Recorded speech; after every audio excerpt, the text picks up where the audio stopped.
tension between Newfoundland fish harvesters and the government. It's not exactly new. But most recently, it got heated and violent fast. Out!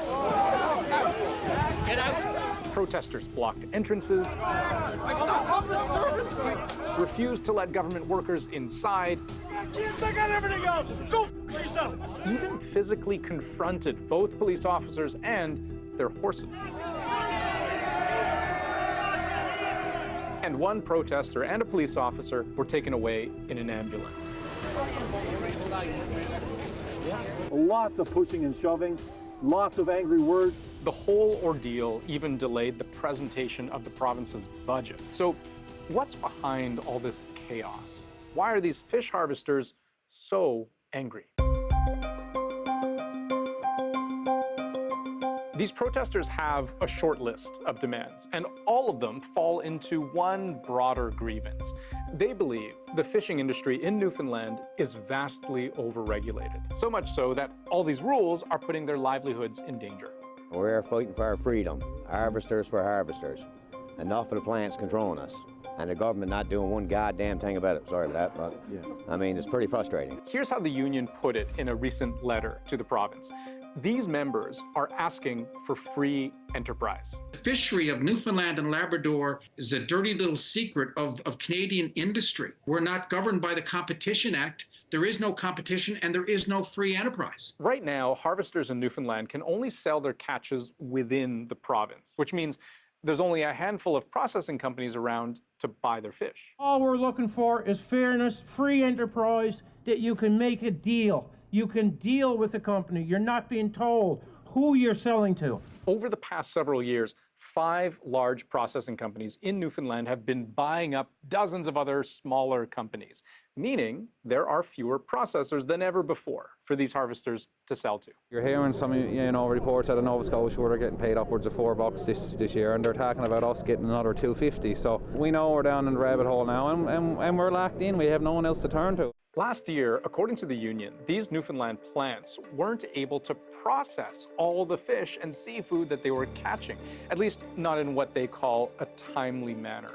In that same letter to the province, the union wrote, in some cases, these plants chose not to process certain species or refused to purchase from certain harvesters. And they're worried that this upcoming season, just a few weeks away, could be worse. Species like snow crab, northern cod, capelin, redfish, and lobster are all showing exceptional promise, and we expect landings will only continue to increase. Buyers must be made available to harvesters to meet this increasing supply. We have one of the richest resources on the face of this earth around this province. And the only ones that's benefiting from it is the processing companies. Small boat fishermen of Newfoundland and Labrador are controlled by a cartel of processing companies. Those big 5 processors broadly dispute these claims about cartel-like behavior. And the Association of Seafood Producers that represents those companies has called them categorically false. But processors do face a cap on the amount of local product that they're able to buy, which is out of their control. That's something the harvesters also want to scrap. Another part of this is about how much they're able to get back for all that fish.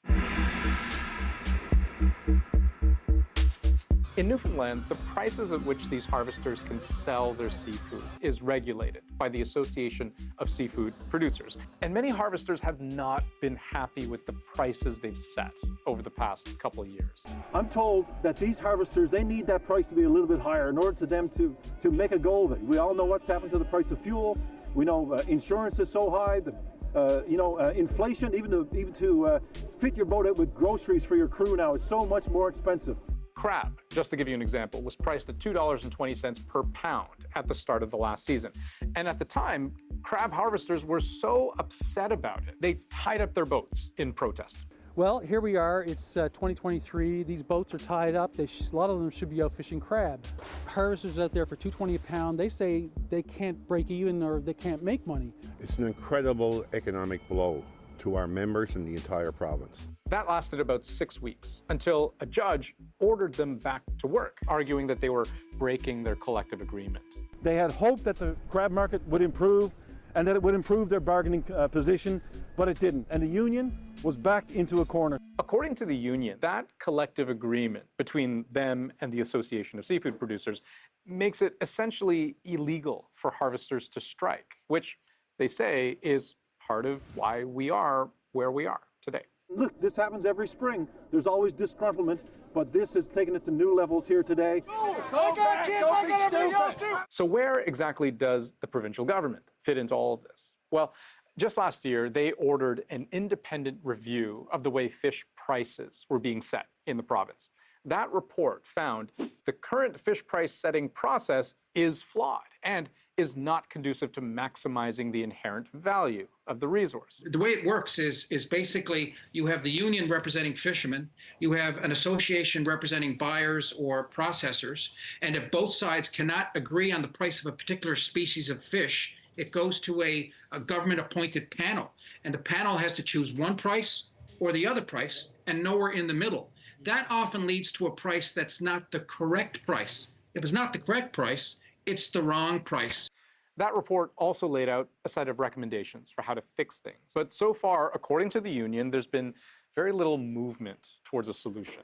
We understand the anxiety around the harvesters at this point, but we've been very open. We've had good discussions on a lot of items. We've met, I would say, all of their requests. It's true that the province has responded to every one of the harvesters' demands, but the way in which they've approached them so far hasn't always gone over well. The provincial government and the very powerful fisheries union, well, they're bending. They're making concessions. They're saying, yes, we're going to work with you. We'll look at all of this stuff. But it hasn't been enough to ward off what we have here today.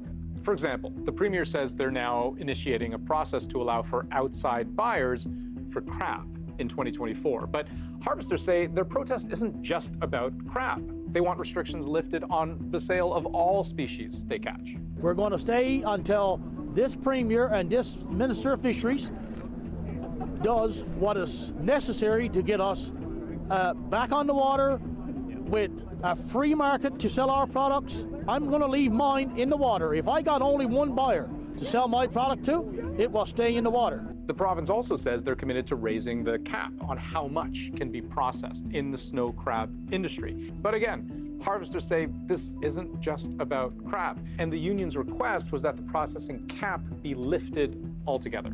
Out of respect for the 16,000 people that make their livelihood from the fishing industry in Newfoundland and Labrador, myself and our caucus will not be attending the reading of the budget today. When you have a legislated system, from my perspective, it has the guarantee of free price. The system in place doesn't do that.